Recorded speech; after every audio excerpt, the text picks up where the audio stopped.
උඩින් එනකොට දැන් පොතේ තියෙන විදිය. උඩින් එනකොට වල්ලි අම්මා දැකලා තියෙනවා කතරගමදී. වල්ලි අම්මා හරි ලස්සනයි. ගම් ප්‍රධානියෙකුගේ දුවක්.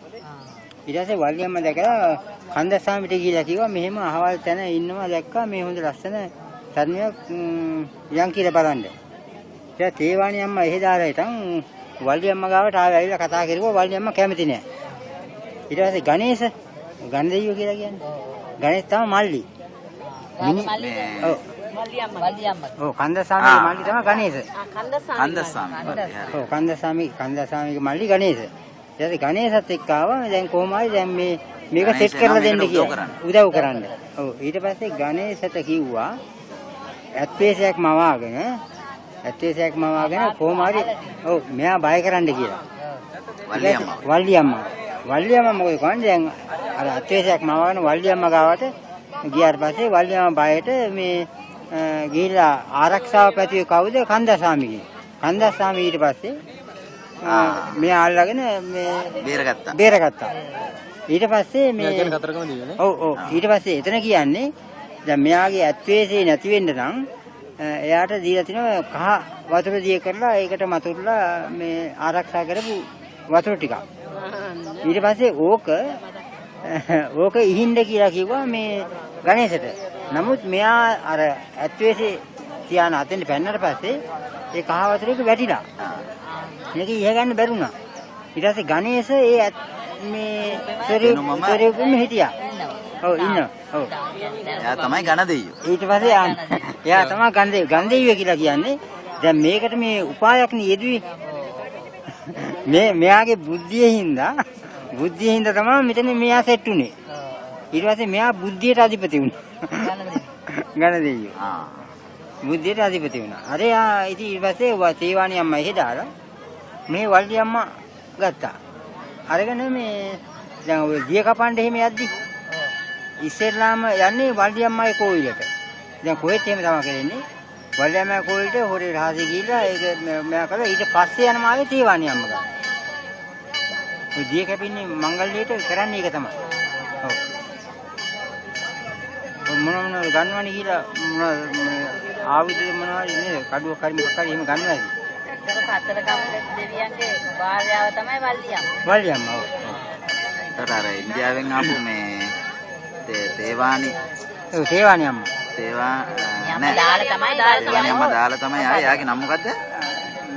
කන්දස්සාමි තමයි මේ හරි කාර්ය. ස්කන්ධ කුමාරය කියන්නේ කුමාර නෑ. කදිර දේවනේ. කදිර දේවිනේ. කදිර සොරින්දු කියලානේ කියන්නේ. කතරගම දෙවියන්ට. කන්ද සුරින්දු. ඉතින් මෙහෙමනේ ඔකට වෙලා තියෙන්නේ. කන්දස්වාමි කන්ද සුරින්දු ඒක නමමනේ. ඕක වෙලා තියෙන්නේ එහෙම. ඊට පස්සේ දැන් කන්දස්වාමි ඇවිල්ලාට මිනිසුන්ට උදව් කරගෙන මේ මහ විශාල ඒ කියන්නේ රටින් ආපු මිනිස්සෙක්නේ. විශාල වැඩ කොටසක් කරා. බොහෝම කාර්ය සුවර විදියට.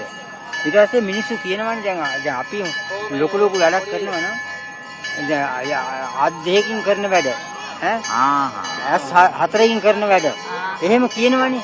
මේ කන්දසාමි ඇවිල්ලාට මේක විශාල කාර්යභාරයක් කරද්දි මිනිස්සු කියන්න ගත්තා අත් 12කින් වැඩ කරන මිනිහෙක් මේ. ඒතර මිනිස්සු හදාගත්ත රූපයක් නේ. ඔව් අන්තික මිනිහෙකුට උදව් කරොත් කියනවා මේ දැන් හිතන්නකෝ උදව්වක් කරොත් එහෙම කියනවා එයා අපේ දෙවියෙක්. එහෙ කියලා එහෙම කියනවනේ. ඊට පස්සේ දැන් කොහොම හරි දැන් මේක ඒ කාලෙත් හිටියනේ හොඳ කලාකාරයෝ. ඒ කලාකාරයන් මේක ටිකවසේ කලාකාරයා මේක චිත්‍රයට නැගුවා. අත් 12ක් තියෙන, මූණු 6ක් තියෙන මිනිහෙක් චිත්‍රයට නැගුවා. ඔව් ඊට පස්සේ මිනිස්සු මේ චිත්‍රේ නගලා පෙන්නනවා මෙයාට මූණු 6ක් තියෙනවා, අත් 12ක් තියෙනවා. මොකද දෙවි කෙනෙක්.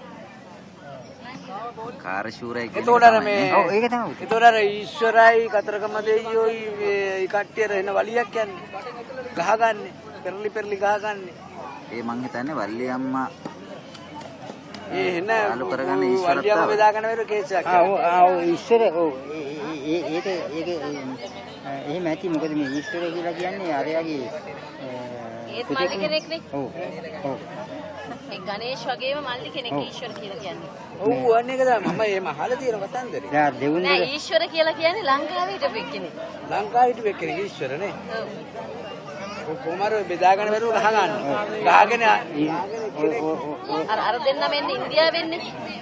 හන්දස්වාමි ගණේෂ් කියන්නේ ඉන්දියාවේ ඊශ්වර කියලා කියන්නේ ලංකාවේ. කොහොමාරි මේ වැඩි හරියක් ඊශ්වරත් පෙම්බැන්දද කොහෙද වල්ලි අම්මට. ඔව් වැඩි මොන හරියක් එකක් තියෙන්නේ ඒ ගල් ගහ ගන්න කොමාරි. ඔය මැණික් ගඟේ පෙරලි පෙරලි ගහ ගන්න. ඔව් ඒක එහෙනම් හරි ඒක එතෙන් තමයි